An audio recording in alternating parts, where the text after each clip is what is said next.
গৃহপ্রবেশ সিরিয়ালে আজকের পর্বে আপনারা দেখতে পাবেন মোহনা সৌমিতের ঘরে এসেছে আর সৌমিতকে জড়িয়ে ধরলে সৌমিত ওকে ছিটকে ফেলে দেয়। আর তখন বলে যে কি তুমি ভুলে যেও না তুমি আমাকে কীভাবে বিয়ে করেছো। তখন বলে মোহনা যে তুমিও ভুলে যেও না যে আমি তোমার মাথায় বন্দুক থেকে বিয়ে করেছি। আমার সাথে কিছু করার আগে ভাইবে চিন্তে কাজ করবে, বুঝতে পেরেছো।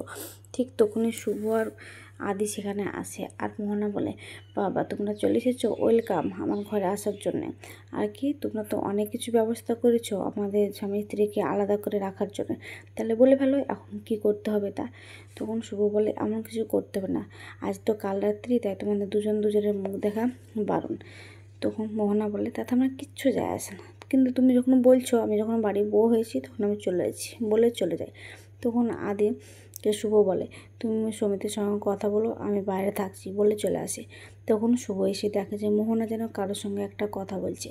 আর শুভ বলে না আজকে আমাকে শুনতেই হবে যে ও কারোর সাথে কথা বলছে বলে আস্তে আস্তে পিছু দিকে আসতে থাকলে সেখানে দেবিকা চলে আসে। আর দেবিকা এসে তখন শুভকে ডাকে শুভ তাই বলে। তখন মোহনা দেখে নেয় যে শুভ এসেছে। তখন দেবিকা শুভর হাত ধরে টেনে নিয়ে ঘরের দিকে চলে যায়। আর শুভ মনে মনে বলে ইস আজকে এই কথাগুলো শুনতে পারলে আমার কতটা না ভালো হতো, ভুল সময়ে চলে এসেছে। ঠিক দেবিকা যখন শুভকে হাত ধরে নিয়ে এসেছিলো তখন শিবন্তী ওকে দেখে আর বলে শেষ পর্যন্ত শুভকেও আমার কাছ থেকে কেড়ে নিল, আমার ছেলে বৌমা সবাইকে কেড়ে নিচ্ছে বলে। ঠিক তখনই সেখানে সৌমিতের মা আসার বলে দিদি ভাই তুমি এখানে, আমি তোমার কাছে যাচ্ছিলাম, মনে হচ্ছে কালকে রেসিপিটা তো হবেই, তো চলো আমি কোন শাড়িটা পরবো না পরবো তুমি দেখে দিতে। কিন্তু কিছুই না বলে তখন বলে দিদিভাই কিছু বলছো না কেন। তখন জোর করে ঘোরালে দেখে যে চোখের জল। তখন বলে দিদিভাই তোমার চোখের জল, তোমার শরীর খারাপ। তখন শিবন্তী সেখান থেকে চলে যায়। অন্যদিকে আদি সমিতকে জিজ্ঞাসা করে। তখন সমিত বলে দেখ দাদা ভাই, তুই যদি ভাবিস যে শুভর মতো আমাকে জেরা করতে এসেছিস তাহলে আমি কিছুই বলতে পারবো না, তাই বলছি ভালো ভালো এখান থেকে চলে যা, আমাকে বিরক্ত করিস না, আমাকে একটু একা একা থাকতে দে। তখন আদি বলে কেন বলবো না, আমাকে একটা কথা তুই ভুলে গেছিস বল, যে ছোটোবেলাতে স্কুলে যতবার তুই ফার্স্ট হয়েছিস আমাকে নিয়ে গেছিস, আমাকে প্রথমে সবার আগে বলেছিস, এমনকি কেউ ফার্স্ট লেটার যদি তোকে দিয়েছে সেটা আমাকে এসে বলার প্রয়োজন মনে করেছিস, আর এখন তুই এসব বলছিস আমাকে, এসব বলে। তখন সমিত গিয়ে ওখানে বসে যায় হাত কপালে মাথা দিয়ে।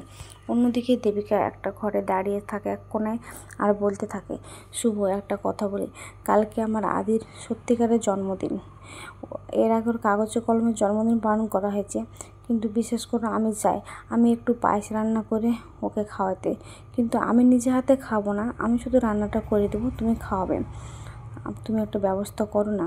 তখন শুভ বলে ঠিক আছে, আপনি তো সত্যিকারের মাও, আপনি নিজে হাতে আপনার ছেলেদেরকে পায়েস খাবেন, এখানে অন্যায় তো কিছু দেখতে পারছি না, আপনি শুধু একটা কাজ করুন, আপনি এখানে তুফানকে ডেকে নিন, তারপরে আমি যা ব্যবস্থা করা করছি, আপনি পারবেন তো। তখন দেবিকা বলে না আমার এত কিছু করার দরকার নেই, তখন সবাই যদি সন্দেহ করে, আদি যদি সন্দেহ করে তখন আমার খুব খারাপ লাগবে, তাতে বা কাল মোহনার রিসেপশন। তখন শুভ বলে কোনো রিসেপশন হবে না, এবারে অনুষ্ঠান হবে, কিন্তু ওকে এই বাড়ি থেকে বিতাড়িত করব, তারপরে আদি আর তুফানের জন্মদিন সেলিব্রেশন করব, এসব বলে। তখন দেবিকা সেখান থেকে চলে যায়। আর ওদিকে শুভ মনে মনে বসে বসে ভাবতে থাকে আদিকে পেরেছে সৌমিতের কাছ থেকে সব কিছু জানতে, ও যদি না পারে তাহলে তো আমি কালকে কিছুই করতে পারবো না, এসব বলে। অন্যদিকে দেখা যায় আদি আবারও ওকে জিজ্ঞাসা করছে আচ্ছা তুই বল যে কি হয়েছিল, আমাকে বল ক্লিয়ার, বারবার করে ওকে প্রেশার দেওয়াতে চিৎকার করে বলে যে হ্যাঁ আমাকে একটা আননোন নাম্বার থেকে এসএমএস আসে, আর এসএমএসটা দেখার পরে আমি দেখি একটা ভিডিও, আর সেই ভিডিওটা দেখতে পাই যে মা আর বাবা একটা গাড়িতে উঠছে আর একজনের বন্দুক তাক করে আছে। তারপরে কিছুক্ষণ পর আমাকে ফোন আসে আর বলে দেখলে তো ভিডিওটা, যদি আমার কথা মতো না আসো তাহলে তোমার মা বাবাকে শেষ করে দেবো, আমি একটা লোকেশন পাঠাচ্ছি সেখানে চলে আসো। আর সেই লোকেশন অনুযায়ী আমি সেখানকে চলে যাই, আর গিয়ে সেখানে আমি চিৎকার করে বলতে থাকি যে আমি এখানে চলে এসেছি, আপনি কোথায় বলে চিৎকার করি। ঠিক তখনই দুটো লোক আসে দুদিক থেকে বন্দুক হাতে আর আমার মাথায় এসে ধরে। ঠিক তখনই মোহনা সেখানে আসে আর বলে এই তো আমি চলে এসেছি, আমি তোমার সঙ্গে কথা তো বলতে আসিনি। তখন বলে মানে, তো হ্যাঁ। তখন ওখানে আকাশ সেন আসে, তখন বলে একটু ভুল হয়ে গেছে, আমার বোন আবার তোমাকে খুব ভালোবেসে ফেলেছে, তাই আমার বোন যেটা চায় সেটা না দিয়ে তো আমি থাকতে পারি না, জানোই তো। তখন সৌমিত বলে ভুল করছেন। মোহনা তো আমার দাদাভাইকে ভালোবাসতো, তাহলে ও কেন আমাকে ভালোবাসবে? তখন মোহনা বলে, একদম ঠিক ভেবেছ। আমি তো ভাবতাম তোমার মাথাতে বুদ্ধি নেই, কিন্তু বুদ্ধি তো আছেই।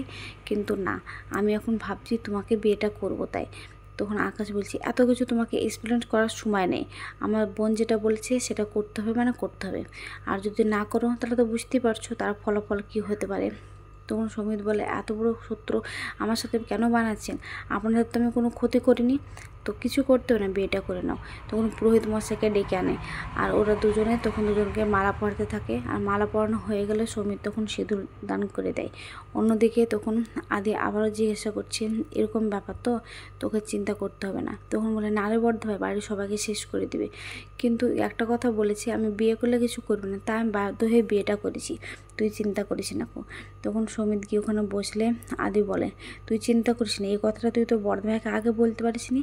তোর বড়দাভাই সব কিছু সামলে নিত, কেন বলিস নি? তখন সমিত বলে, আমি ভয় পেয়ে গেছিলাম রে, তাই আমি কাউকে কিছু বলতে পারিস নি। তুই তো দেখেছিস মা বাবার ছবিটা কীরকম করে ভিডিওটা করেছে, এসব বলে।